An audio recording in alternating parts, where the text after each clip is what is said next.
Bonjour à tous, salam alaikum. Je suis très heureux de vous retrouver avec moi pour cette nouvelle vidéo autour du coronavirus et donc de cette situation si exceptionnelle que chacun d'entre nous vit. Effectivement, dans les vidéos précédentes, nous avons parlé de la peur et nous avons vu que la peur est un poison qui gangrène le cœur et le corps. Certes, nous sommes aujourd'hui confinés, obligés de rester chez nous, entre quatre murs, mais si nous sommes tous confinés, ce ne doit pas être un prétexte pour créer le confinement à l'intérieur de nous-mêmes. Nous devons nous affranchir de la peur, nous devons nous affranchir de la panique, sans quoi nous créons une paralysie à l'intérieur de nous-mêmes, et cette paralysie empêche nos propres systèmes immunitaires de se défendre, notre propre corps de se défendre. Donc nous devons retrouver la confiance, nous devons retrouver la foi, nous devons retrouver cette connexion qui nous lie à Dieu et qui nous affranchit de la peur, de la panique. Dieu nous dit dans le Coran, « N'ayez pas peur de Satan et de ceux qui le suivent, mais ayez peur de moi. » Pourquoi? Eh bien parce que la médecine islamique nous explique que la première porte qui permet la guérison et l'équilibre intérieur, c'est la peur de Dieu. La peur de Dieu est une peur qui annihile toutes les autres peurs, donc c'est une peur positive, c'est un sentiment positif. J'ai confiance en mon Seigneur, j'ai confiance en Dieu. Je n'ai ni peur de la mort, ni peur de la maladie, ni peur de quoi que ce soit. À côté de chaque difficulté, Dieu nous dit, se trouve une facilité. Donc si on ne voit pas la facilité à côté de la difficulté, c'est qu'on est soit devenu aveugle, soit devenu sourd.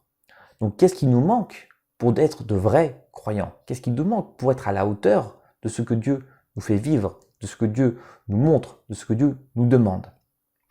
Aujourd'hui, on voit que cette peur nous a fragilisés et finalement, on se pose même la question de savoir si on n'est pas tous devenus hypocondriaques, tant on a l'impression que tout le monde est malade, tout le monde développe des symptômes, que ce soit le rhume, que ce soit la fièvre, que ce soit la toux, bref. On a l'impression qu'on est tous en train de développer certains symptômes, à se poser la question, est-ce qu'on est soit on est devenu hypocondriaque, soit on est tous malades. On va voir aujourd'hui qu'effectivement, l'atmosphère joue énormément sur notre santé et sur notre équilibre intérieur. On a parlé dans les vidéos précédentes de deux systèmes immunitaires, le système immunitaire physique que tout le monde connaît et également le système immunitaire divin, psychologique ou spirituel que la science n'a pas encore découvert et qui lui reste encore à découvrir, mais que la science, que la religion connaît depuis toujours. Donc, qu'est-ce que c'est que cet autre système immunitaire et comment est-ce qu'il fonctionne? Eh bien, la peur démolit littéralement cet autre système immunitaire. Et s'affranchir de cette peur, eh bien, au contraire, le renforce et le rend apte à progresser encore plus loin dans la foi et dans cette protection divine que Dieu nous octroie, ou plutôt qu'il nous invite à nous réapproprier. Effectivement, si on regarde notre quotidien, finalement, qu'est-ce qui a changé? Dans la société, beaucoup de choses. Mais si on est assis sur son canapé, est-ce que les quatre murs dans lesquels nous sommes ont changé? Est-ce que notre canapé a changé de couleur? Non. Donc qu'est-ce que c'est que cette atmosphère qu'on a l'impression qui nous écrase un petit peu les épaules, qui des fois même peut-être nous provoque une envie de respirer, on a l'impression qu'on manque d'air. Qu'est-ce qui s'est passé? Il y a un côté psychologique, c'est certain.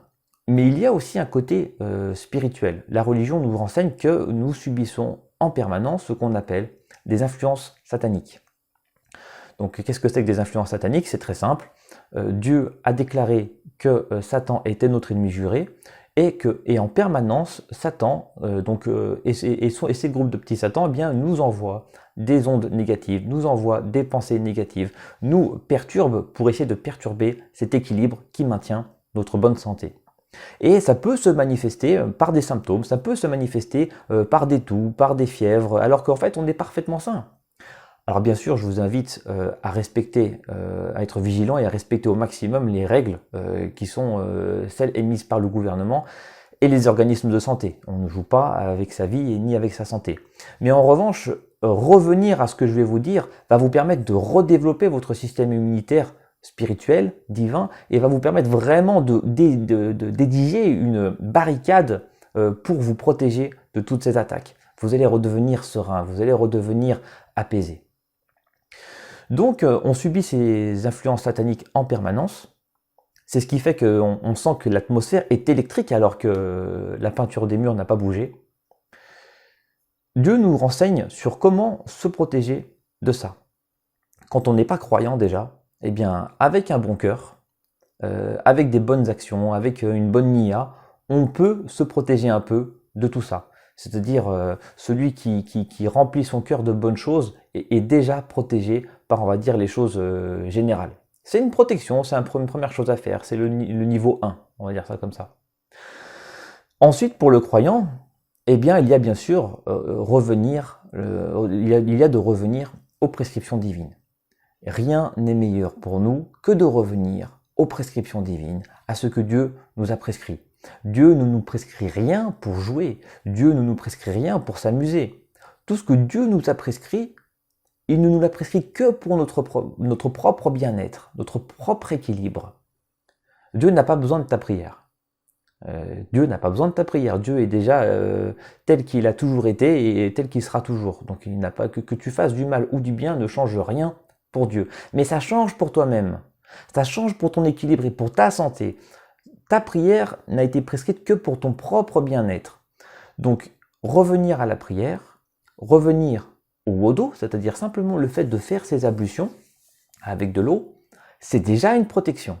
Il y a des chercheurs qui ont fait des recherches par rapport à ça, qui ont montré que l'aura qu'on est capable de voir aujourd'hui avec certaines machines est complètement transformée quand la personne a son wudu ou quand elle ne l'a pas. Donc effectivement, bien sûr, le wudu est une protection physique et spirituelle. Mais il y a tant de choses que la science ignore et qu'il va falloir investir et découvrir. Et des chercheurs sont déjà, sur le coup, sont déjà en train d'effectuer ces recherches aujourd'hui.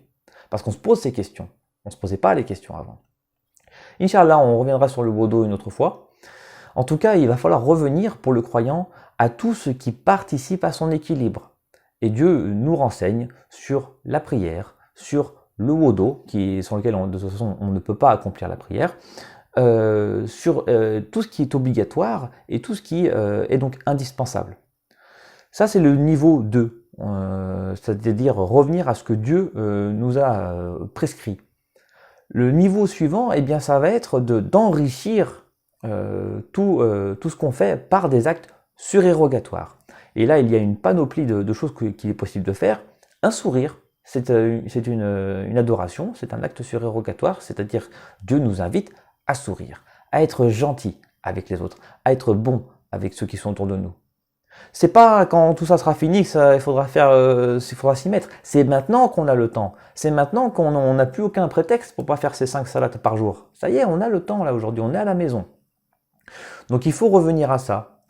Il faut revenir à ce qui est obligatoire et à ce qui est surérogatoire. Bien sûr, il y a aussi le fait de jeûner, si vous en avez la possibilité. Il y a le fait de lire le Coran, de lire des livres de savants.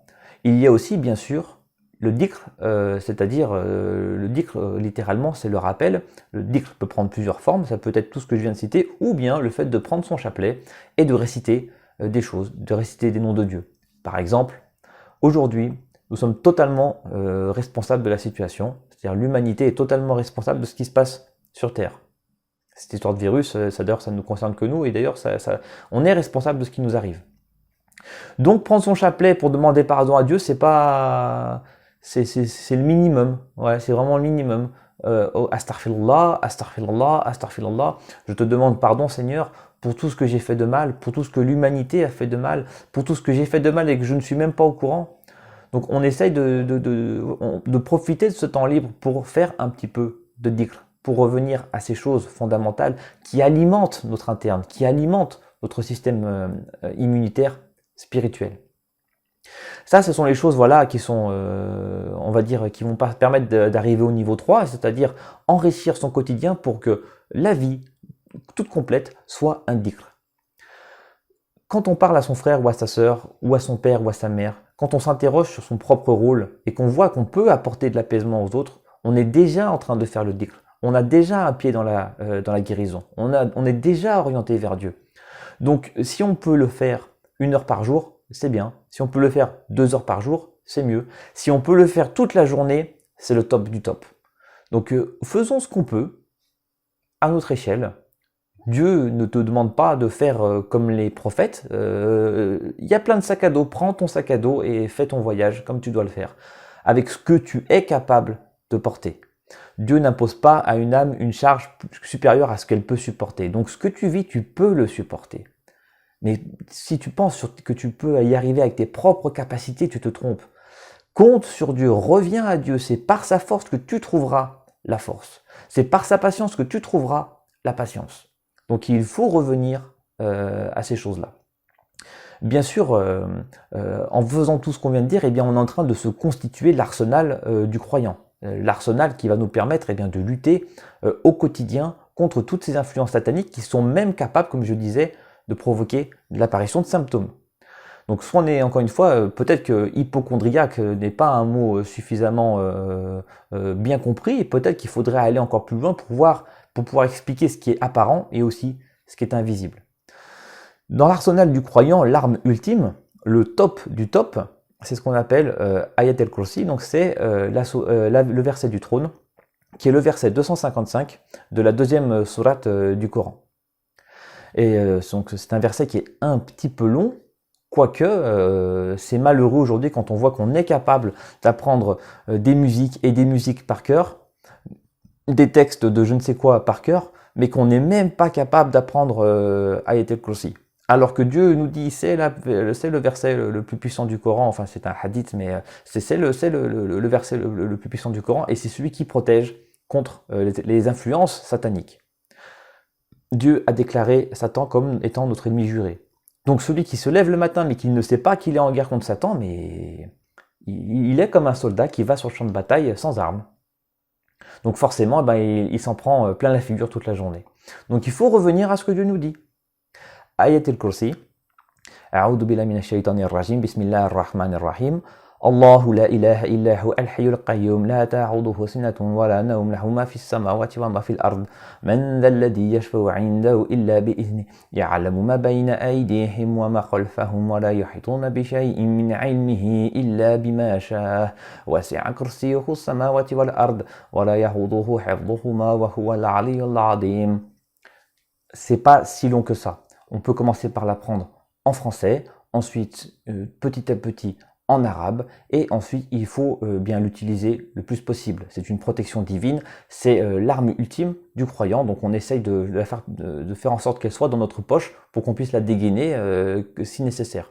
Quand on sort d'une pièce, quand on fait quelque chose, quand on finit notre salade. Si on le fait après chaque prière, on l'a déjà fait 5 fois par jour, c'est bien. Si on le fait 2 fois de plus, ça fait 7, c'est mieux, etc., etc. Chacun doit apprendre à se réapproprier ce que Dieu lui a donné. Et avec ça, eh bien, on va pouvoir trouver un peu de paix. On va pouvoir trouver un peu de sérénité dans ce brouhaha actuel, brouhaha intérieur, parce qu'en réalité, c'est plutôt calme dehors. Voilà. Donc on essaye de revenir à ça, ça va nous aider. Avoir conscience de ces influences sataniques, c'est déjà un premier pas. Se rééquiper, c'en est un deuxième. Et faire de son mieux, c'est-à-dire, parce que la question centrale dans tout ça, c'est de retrouver son rôle. C'était le sujet de la deuxième vidéo qu'on a faite. Retrouver son rôle de père, de mère, de frère, de sœur. Cette histoire de virus peut tout changer. Si chacun d'entre nous fait ce qu'il faut aujourd'hui, demain sera meilleur, demain sera autre chose, demain sera un lendemain où tout le monde aura retrouvé ce qu'il était. Et qu'est-ce qu'il y a de mieux pour chacun d'entre nous que de redécouvrir ce qu'il est? En redécouvrant ce qu'on est, on redécouvre Dieu. Donc qu'est-ce qu'il y a de mieux que de redécouvrir Dieu quand on l'a un peu oublié? Que Dieu nous pardonne, que Dieu nous fasse preuve de sa miséricorde, nous qui ne sommes que des créatures imparfaites, et qu'il nous permette d'accéder à sa bénédiction, à sa miséricorde et à son pardon. Amin. Dans la prochaine vidéo, nous allons revenir sur des choses, on va élargir un petit peu tout ce que nous avons dit, et on va se poser certaines questions, notamment sur un hadith du prophète sallallahu alayhi wa sallam qui dit que nous avons les dirigeants qu'on mérite. Donc on va essayer d'élargir un petit peu ce sujet et se poser des questions qui sont plus de l'ordre de la civilisation. Dans quel monde est-ce qu'on vit aujourd'hui? Qu'est-ce que devrait être le monde et pourquoi est-ce qu'il est devenu ce qu'il est devenu? Quel est notre rôle à jouer à notre échelle? Et comment est-ce que par notre réforme intérieure, eh bien nous pouvons tout changer. Donc ne sous-estimons pas ce que nous sommes et essayons de revenir à tout ça. Ce sera le sujet de la prochaine vidéo demain, Inch'Allah. Je vous souhaite une très bonne fin de journée. Soyez bons, soyez forts, soyez justes. Salam alaikum wa rahmatullah.